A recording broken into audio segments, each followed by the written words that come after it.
Good evening class. स्वागत है आपका एक बार फिर से हमारे इस यूट्यूब चैनल पे। आज का सेशन होगा फ्यूचर इंडेफिनिट टेंस। इससे पहले पास्ट टेंस के चारों भाग आप पढ़ चुके हैं।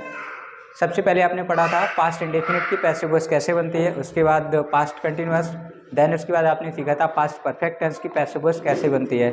उसके बाद लास्ट में आता है आपका फ्यूचर परफेक्ट कंटिन्यूअस, और फ्यूचर परफेक्ट कंटिन्यूअस की पैसिव वॉइस नहीं बनती है। इसके बाद आते हैं आप फ्यूचर इंडेफिनिट की पैसिव वॉइस कैसे बनती है। तो आइए इसका रूल हेडिंग डालिए। रूल में आप नोट कीजिएगा, इस काल के वाक्यों की पैसिव वॉइस बनाते समय, इस काल के वाक्यों की पैसिव वॉइस बनाते समय कर्ता के अनुसार सहायक क्रिया विल बी या शैल बी का प्रयोग करते हैं। कर्ता के अनुसार सहायक क्रिया किसका प्रयोग करेंगे? विल बी या शैल बी का प्रयोग करेंगे। यदि कर्ता आपका आई और बी होगा, आई और बी होगा तो सहायक क्रिया आप शैल बी का प्रयोग करेंगे, अन्य सभी कर्ताओं के साथ आप विल बी का प्रयोग करते थे। आइए इसको स्ट्रक्चर के माध्यम से समझाते हैं। स्ट्रक्चर आपका रहेगा, सबसे पहले क्या लगाना है आपको, जो न्यू सब्जेक्ट बनेगा, यानी ऑब्जेक्ट से उठा करके लाएंगे, जो सब्जेक्ट बनेगा उसी के अनुसार आपको हेल्पिंग वर्ब लगानी है। देन उसके बाद क्या लगाएंगे? विल या शैल। विल या शैल के बाद क्या लगा देंगे आप? बी लगा देंगे। यदि कर्ता आई और बी बनेगा तो सहायक क्रिया क्या लगाएंगे? शैल बी का प्रयोग करेंगे। इसके अलावा अन्य कोई कर्ता बनता है तो क्या प्रयोग करेंगे? विल बी का प्रयोग करेंगे। देन उसके बाद से करेंगे आप मैन वर्ब की थर्ड फॉर्म का प्रयोग। सिंपल सेंटेंस की बात हो रही है, उसके बाद मैन वर्ब की थर्ड फॉर्म का प्रयोग करेंगे। उसके बाद आप कोई भी अदर वर्ड होगा उसको लगाएंगे, उसके बाद बाई, प्रीपोजिशन बाई, देन उसके बाद क्या करेंगे? ऑब्जेक्ट का प्रयोग करेंगे। सिंपल सा स्ट्रक्चर समझ लीजिएगा। सबसे पहले आपको क्या करना है? सब्जेक्ट का प्रयोग करना है, जो ऑब्जेक्ट से सब्जेक्ट बनेगा ऑब्जेक्ट से सब्जेक्ट बनेगा उसी के अनुसार सहायक क्रिया लगानी। आइए हम एग्जाम्पल के माध्यम से समझते हैं। एग्जाम्पल हम यहाँ पे लेते हैं, आई शैल रीड ए बुक टुमारो। ये देखिए सिंपल सेंटेंस है। फ्यूचर इंडेफिनिट के वाक्यों की पैसिव वॉइस बनाते समय कर्ता के अनुसार सहायक क्रिया विल बी या शैल बी का प्रयोग करेंगे। अब देखेंगे, ये आपका सब्जेक्ट है और आपका ऑब्जेक्ट है ए बुक, मैन वर्ब है आपकी रीड, और ये हेल्पिंग वर्ब है आपकी शैल। टुमारो ये आपका OW मतलब अदर वर्ड है आपका, ठीक है। तो इसकी पैसिव वॉइस स्टार्ट करते हैं। देखिए इसमें क्या होता है कि मैन वर्ब की फर्स्ट फॉर्म का प्रयोग होता है, यानी कि सहायक क्रिया विल या शैल के बाद मैन वर्ब की फर्स्ट फॉर्म का प्रयोग कर देते हैं, ठीक है। तो पैसिव वॉइस बनाते समय आप ऑब्जेक्ट को सब्जेक्ट बनाएंगे। आप इसकी पैसिव वॉइस बनाइएगा तो सबसे पहले क्या करेंगे? ऑब्जेक्ट, ऑब्जेक्ट हुआ यहाँ पे आकर के बन गया आपका सब्जेक्ट। तो ए बुक देखेंगे आई और बी कर्ता को छोड़ करके है। जब ऐसी कंडीशंस आएगी, आई और बी को छोड़ करके कोई भी कर्ता होगा तो आप शैल बी का प्रयोग करेंगे। माफ कीजिएगा, शैल बी नहीं तो विल बी का प्रयोग करेंगे। आई और बी कर्ता अगर बनता तो शैल बी का प्रयोग करेंगे, अन्य शेष कर्ताओं के साथ आप विल बी का प्रयोग करेंगे। इसके साथ सहायक क्रिया प्रयोग कीजिएगा विल बी, विल बी। अब क्या करेंगे? देन मैन वर्ब की थर्ड फॉर्म का प्रयोग करेंगे रीड, मैन वर्ब की थर्ड फॉर्म का प्रयोग करेंगे रेड, ठीक है। उसके बाद क्या करेंगे? OW अदर वर्ड को आपको यहाँ पे लिखना है टुमारो।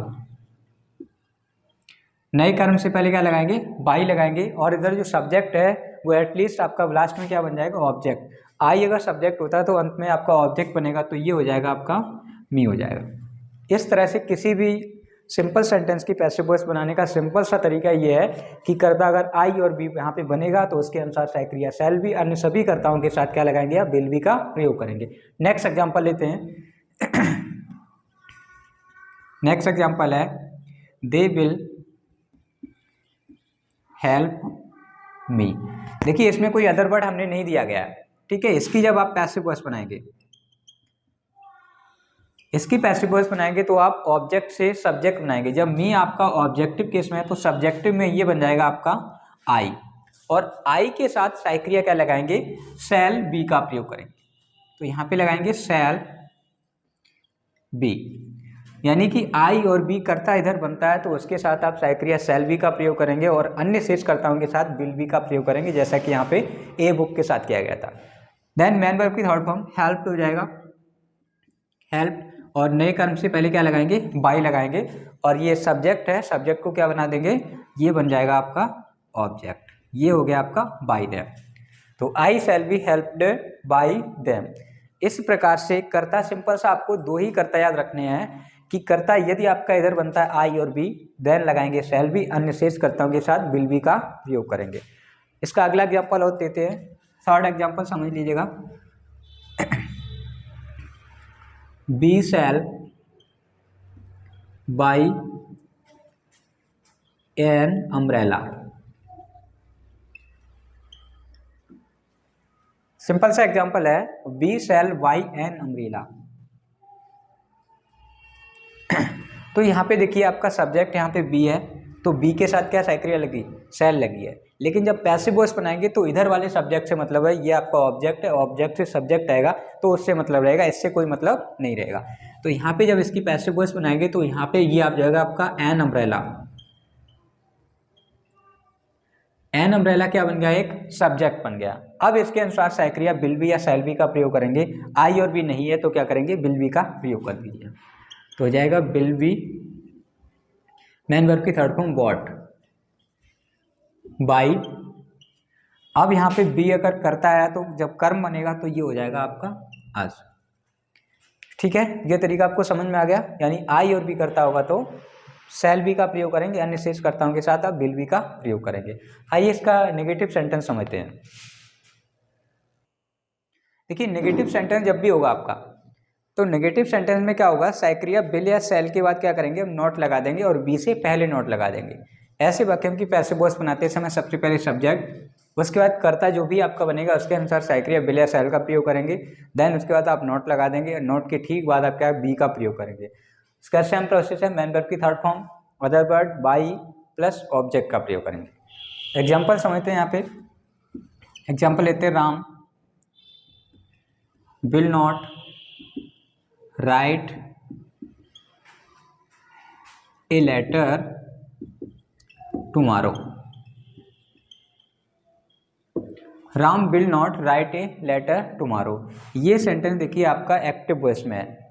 एक्टिव वॉइस से पैसिव वॉइस बनाते समय अगर फ्यूचर इंडेफिनिट का वाक्य है तो साइक्रिया विल या शैल के बाद नॉट लगा देते हैं और बी से पहले लगाते हैं। ठीक है, यहाँ पे आपका राम है, साइक्रिया विल लगे, यहाँ पे आपका ए लेटर बनेगा तो साइक्रिया सिर्फ आपको याद रखना है कि आई और बी करता अगर ना, आई बी और कर्ता यदि बनता है, आई एवं बी बनता है तो शैल नॉट बी का प्रयोग करेंगे और सभी कर्ताओं के साथ विल नॉट बी का प्रयोग करेंगे।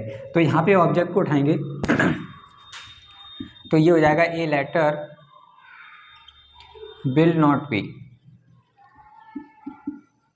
Will not be main verb की थर्ड फॉर्म, राइट का हो जाएगा रिटर्न। मेन वर्ब की थर्ड फॉर्म के बाद देखा आपने, मेन वर्ब की थर्ड फॉर्म के बाद ठीक बाद उसके बाद ऑब्जेक्ट नहीं सॉरी अदर वर्ड लगे। अदर वर्ड इस सेंटेंस में आपका टुमारो है, टुमारो बाई, नए कर्म से पहले बाई लगाएंगे और आपका सब्जेक्ट राम है, ऑब्जेक्ट भी आपका राम ही रहेगा, इसमें नाउंस में कोई परिवर्तन नहीं होता है। ठीक है, अगला एग्जांपल लेते हैं, she will not open the door. She will not open the door, यहाँ पे ऑब्जेक्ट को उठा के सब्जेक्ट बना दीजिए तो ये पैसिव वॉइस में क्या होगा, द डोर। यहाँ पे देखिए जो भी आपका कर्ता बनेगा वो आई और बी नहीं होना चाहिए, आई और बी होगा तो शैल नॉट बी लगेगा। साइक्रिया लगा दीजिएगा, विल नॉट बी, ओपन की थर्ड फॉर्म ओपन, नए कर्म से पहले बाई लगाएंगे और सी का ऑब्जेक्ट बनेगा तो ये हो जाएगा आपका हर हो जाएगा। नेगेटिव सेंटेंस की इस तरह से पैसिव वॉइस बनाते हैं। आई और बी के साथ शैल नॉट बी, अन्य शेषकर्ताओं के साथ विल नॉट बी का प्रयोग करेंगे। इस प्रकार की किसी भी नेगेटिव सेंटेंस का पैसिव वॉइस बहुत ही आसानी पूर्वक आप बना सकते हैं। चलिए हम नेक्स्ट देखते हैं इंटेरोगेटिव सेंटेंस की पैसिव वॉइस कैसे बनाते हैं। देखिए इंटेरोगेटिव सेंटेंस दो प्रकार के होते हैं, एक फर्स्ट टाइप और एक second type. First type interrogative की पहचान होती है कि यदि वाक्य किसी सहायक क्रिया से प्रारंभ है, यदि वाक्य किसी सहायक क्रिया से प्रारंभ है तो उस वाक्य की पैसिव वॉइस बनाते समय सर्वप्रथम कर्ता के अनुसार सहायक क्रिया का ही प्रयोग करेंगे। पैसिव वॉइस का रूल्स है कि यदि वाक्य इंटेरोगेटिव है फर्स्ट टाइप का, यानी कि किसी भी सेंटेंस का होना चाहिए, चाहे वो पास्ट का हो, प्रेजेंट का हो या फ्यूचर का हो, अगर सहायक क्रिया से प्रारंभ है तो उसकी पैसिव वॉइस सहायक क्रिया से ही बनेगी। ठीक है, बट कर्ता के अनुसार सहायक्रिया विल या शैल का प्रयोग यहाँ पे करेंगे, ये फ्यूचर इंडेफिनिट की बात हो रही है, तो कर्ता के अनुसार सहायक्रिया विल या शैल का प्रयोग करेंगे सर्वप्रथम, ठीक है, यदि सेंटेंस सहायक्रिया से प्रारंभ है। देन उसके बाद क्या करेंगे, सब्जेक्ट का प्रयोग करेंगे, सब्जेक्ट के बाद क्या बी लगाएंगे, उसके बाद से सम प्रोसेस मैन वर्ब की third form other word by plus object का प्रयोग करेंगे। लेकिन कर्ता यदि आपका आई और बी बनता है तो सर्वप्रथम क्या शैल का प्रयोग करेंगे, और अगर अदर कोई सब्जेक्ट बनता है तो सहायक्रिया विल का ही प्रयोग करेंगे। तो एग्जाम्पल के माध्यम से हम यहाँ पे समझते हैं। तो एग्जाम्पल ये आपका यहाँ पे है shall I read the Ramayana tomorrow. अंत में क्वेश्चन मार्क चिन्ह अवश्य लगाएंगे। देखिए किसी भी सेंटेंस यानी कि दुनिया का कोई भी सेंटेंस हो, अगर वो सहायक क्रिया से प्रारंभ है तो कर्ता के अनुसार सर्वप्रथम सहायक क्रिया ही लगाएंगे, ठीक है। तो इसकी पैसिव वॉइस बनाएंगे, तो shall I read the Ramayana tomorrow. अब यहाँ पे देखा सहायक क्रिया से प्रारंभ है, अब यहाँ पे सहायक क्रिया से मतलब नहीं है, यहाँ पे कर्ता जो आई है, आई के साथ सहायक क्रिया शैल लगी।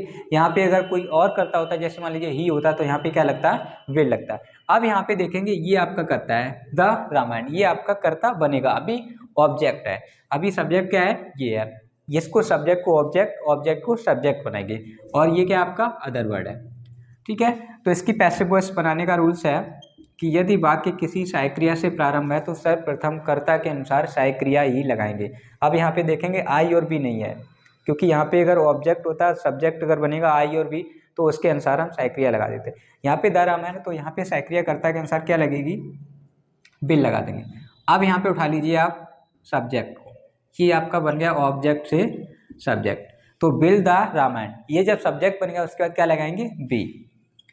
मैन वर्ब की third form read, man verb की थर्ड फॉर्म के बाद सेम प्रोसेस होता है, अदर वर्ड होता है, तो अदर वर्ड आप बीच में डाल सकते हैं। तो यहाँ पे अदर वर्ड है, यहाँ पे टुमारो, नहीं करने से पहले बाई लगा दीजिएगा, बाई, और इधर सब्जेक्ट है आपका आई, तो सब्जेक्ट आई है, तो ये इधर ऑब्जेक्ट बनेगा, तो मी हो जाएगा, अंत में क्वेश्चन मार्क चिन्ह लगा दें। दुनिया का कोई भी सेंटेंस हो, अगर वो सहायक क्रिया से प्रारंभ है तो कर्ता के अनुसार सर्वप्रथम सहायक क्रिया ही लगेगी। अगला सेंटेंस समझते हैं।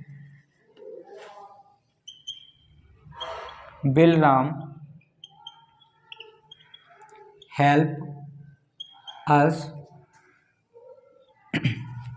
सिंपल सा सेंटेंस है, बिलराम हेल्प अस, यानी सहायक क्रिया से प्रारंभ है तो पैसिव वॉइस भी सहायक क्रिया से ही बनेगी।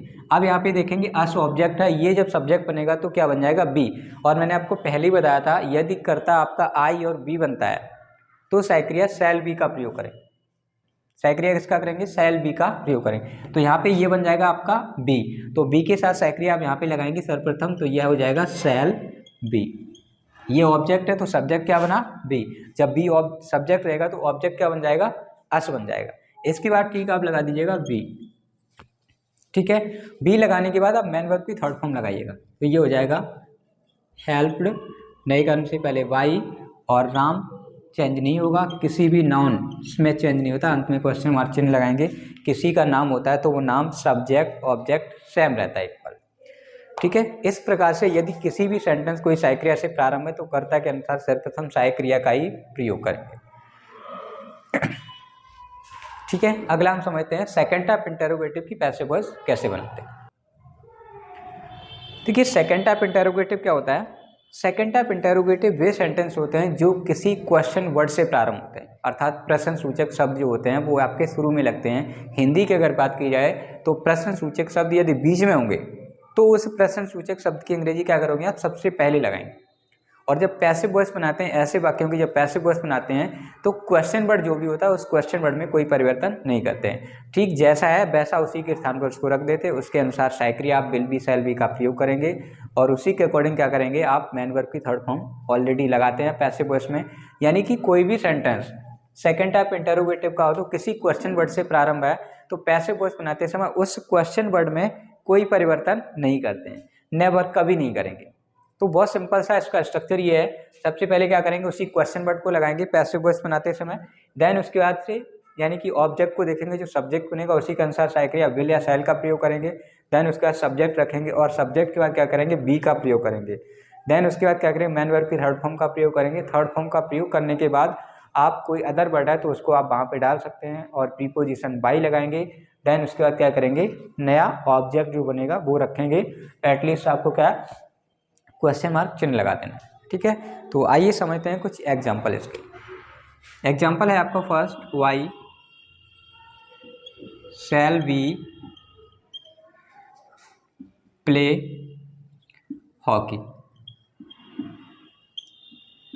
Y shall be play hockey, ये देखिए सेंटेंस है आपका फ्यूचर इंडेफिनिट टेंस का।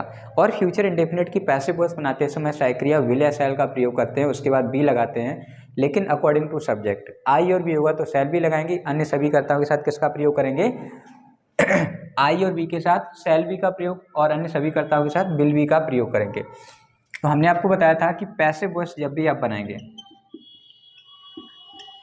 क्वेश्चन वर्ड में कोई परिवर्तन नहीं करते, ठीक जैसा है आप वैसा ही रख दीजिए। क्वेश्चन वर्ड में कभी कोई परिवर्तन नहीं होगा। देन उसके बाद देखेंगे यहाँ पे जो ऑब्जेक्ट आई और बी अगर बनेगा तो यहाँ पे शैल लगाना है, नहीं तो सभी कर्ताओं के साथ क्या लगाएंगे, बिल लगाएं। यहाँ पर हॉकी बनेगा तो आई और बी को छोड़ करके अर्थात यहाँ पे क्या लगाएंगे, बिल। उसके बाद से आपका ये सब्जेक्ट बन गया हॉकी, ठीक है। सब्जेक्ट के बाद आप क्या लगाएंगे, बी का प्रयोग करेंगे। अब क्या करेंगे, मैन वर्ब की थर्ड फॉर्म प्ले का हो जाएगा आपका प्लेड। अब देखिए यहाँ पे कोई अदर वर्ड नहीं है, ठीक है। तो क्या करेंगे, प्रीपोजिशन बाई लगाइए और आप जो सब्जेक्ट है बी इसको चेंज कर दीजिएगा, ये हो जाएगा आपका अस हो जाएगा। अंत में क्वेश्चन मार्क चिन्ह लगा दीजिएगा। सिंपल सा आपको समझ में आ गया होगा। क्वेश्चन वर्ड जो भी होगा उस क्वेश्चन वर्ड में कभी कोई परिवर्तन नहीं करते, ठीक जैसा है वैसा ही रखते थे। हाँ लेकिन एक बात और है, क्वेश्चन वर्ड अगर आपका हु आ जाता है तो वहीं पे इसको चेंज कर देते हैं बायू में। उसका एग्जांपल हम आपको बताएंगे, फिलहाल इसका एग्जांपल और लेते हैं। दूसरा क्वेश्चन ये है, when will Seema write a story. ये रहा आपका सेंटेंस है, why will Seema write a story. अब इसको समझिए, क्वेश्चन वर्ड पैसिव वॉइस बनाएं तो क्वेश्चन वर्ड में कभी परिवर्तन नहीं करते हैं। क्वेश्चन वर्ड जैसा है वैसा ही आप पैसिव वॉइस बनाते समय लिख दीजिए। अब यहाँ से ए स्टोरी उठाएंगे तो आई और बी को छोड़ करके बनेगा, अर्थात यहाँ पे क्या सहायक क्रिया लगानी है, आपको विल लगा देनी है। आपको यहाँ से कोई मतलब नहीं, यहाँ पे विल हो चाहे शैल हो, लेकिन आपको यहाँ पे जो सब्जेक्ट है सॉरी ऑब्जेक्ट है, जब वो सब्जेक्ट बनेगा उसी के अनुसार आपको सहायक क्रिया लगा देनी है। तो यहाँ पे विल हो गया। अब यहाँ पे ए स्टोरी उठा दिया, ए स्टोरी ये बन गया आपका सब्जेक्ट। देन उसके बाद क्या लगाएंगे, बी। उसके बाद मैन वर्ब की थर्ड फॉर्म का प्रयोग करेंगे। मैन वर्ब की थर्ड फॉर्म राइट का हो जाएगा रिटर्न। कोई ऑब्जेक्ट नहीं है, प्रीपोजिशन बाई लगाएंगे और सब्जेक्ट को ऑब्जेक्ट बना दिया तो ये सीमा हो जाएगा, यानी कि किसी नाउन में कोई परिवर्तन आप नहीं करते हैं। सिंपल से आपको समझ में आ गया होगा कि क्वेश्चन वर्ड से प्रारंभ है सेंटेंस तो उसकी पैसिव वॉइस बनाते हैं, इसमें उस क्वेश्चन वर्ड में कोई परिवर्तन नहीं करते। लेकिन हु एक ऐसा सर्चिंग ऑफ सब्जेक्ट है जिसको आप वहीं पे चेंज कर देते हैं बायू में। उसका एग्जांपल हम लेते हैं यहाँ पे, चलिए इसको हम समझ लेते हैं। हमने यहाँ पे सेंटेंस लिखा, who will ring the bell, यानी कि घंटी कौन बजाएगा। जब इसकी पैसिव वॉइस आप बनाएंगे तो ये एक सर्चिंग ऑफ सब्जेक्ट है, इसकी पैसिव वॉइस बनाने के लिए इसको यहीं पे आपको चेंज करना पड़ेगा बायू में। आपको एटलीस्ट प्रीपोजिशन बाद में लगाने की आवश्यकता नहीं है। जब भी आपको कोई भी सेंटेंस हु शब्द से प्रारंभ मिले तो आप इसको यहीं पे चेंज कर दिएगा बायू में। और यहाँ पे देखेंगे द बेल, आई और बी को छोड़ करके अर्थात सहायक क्रिया क्या लगाएंगे आप, विल। विल लगा दिया, उसके बाद से कर्ता बन गया आपका द बेल। कर्ता बनने के बाद क्या लगा देंगे, बी लगा देंगे। देन मैन वर्ब की थर्ड फॉर्म ये हो जाएगा rung. By whom will the bell be rung. इस प्रकार से सेकेंड टाइप इंटेरोगेटिव की पैसिव वॉइस बहुत ही आसानी से बना सकते हैं। कोई भी सेंटेंस हो तो बहुत ही आसानी से इसका पैसिव वॉइस बना सकते हैं, ठीक है। कोई भी एग्जांपल अगर आपको लगे कि कोई एग्जांपल ऐसा है जो आप इसे नहीं बन पा रहा है तो आप कमेंट बॉक्स में डालिए, उसका प्रॉपर रेजुलेशन आपको दिया जाएगा। सिंपल सी बात है, तर्क होना चाहिए। मोर स्टडी मोर कन्फ्यूजन। जितना ज़्यादा आप पढ़ाई करेंगे उतना ही ज़्यादा आपको सीखने को मिलेगा। अगर आप नो स्टडी नो कन्फ्यूजन, पढ़ाई नहीं करेंगे तो कोई कन्फ्यूजन नहीं होगा। जितना ज़्यादा से ज़्यादा आप मेहनत करेंगे, इन पे ज़्यादा से ज़्यादा क्वेश्चन बनाएंगे, तो कोई भी क्वेश्चन या सेंटेंस ऐसा मिलता है कि उसकी पैसिव वॉइस नहीं बनती है, तो आप हमें कमेंट बॉक्स में दीजिए, हम आपको उसकी पैसिव वॉइस बनाकर आपको प्रोवाइड कराएंगे। कि इस टॉपिक को हमेशा आप याद रखिएगा, more study more confusion, no study no confusion. यदि आप पढ़ाई नहीं करते हैं तो उसका मतलब आपके पास कन्फ्यूजन नहीं आएंगे, और अगर पढ़ाई करेंगे तो कन्फ्यूजन अवश्य आएगी। देखिए सिंपल सा आप ये समझिएगा, फर्स्ट इंटरोगेटिव सेंटेंस दो प्रकार के होते हैं। एक फर्स्ट टाइप इंटरोगेटिव होता है, जब भी अभी हमने आपको सेकंड टाइप समझाया, इसके पहले फर्स्ट टाइप, यानी कि किसी भी हेल्पिंग वर्ड से सेंटेंस स्टार्ट होगा तो वो फर्स्ट टाइप का इंटरोगेटिव कहलाएगा, और किसी क्वेश्चन वर्ड से स्टार्ट सेंटेंस है तो वो क्या कहलाएगा, आपका सेकेंड टाइप का इंटरोगेटिव सेंटेंस कहलाएगा। देखिए टीचर तो टीचर ही होता है, मास्टर से आप पंगा नहीं ले सकते। एक बार की बात है, एक वकील ने एक टीचर को कुआं बेचा था। कुआं जानते हैं, जिसपे पहले पानी भर के और नहाया जाता था। पहले नलकूप वगैरह नहीं थे, ये सारी व्यवस्था नहीं थी। अभी जो समर टिल्लू पंप आप चला रहे हैं, ये सारी व्यवस्थाएं नहीं थी, तो कुएं से पानी निकाला जाता था। तो एक वकील साहब, वकील के पास वैसे भी लॉयर के पास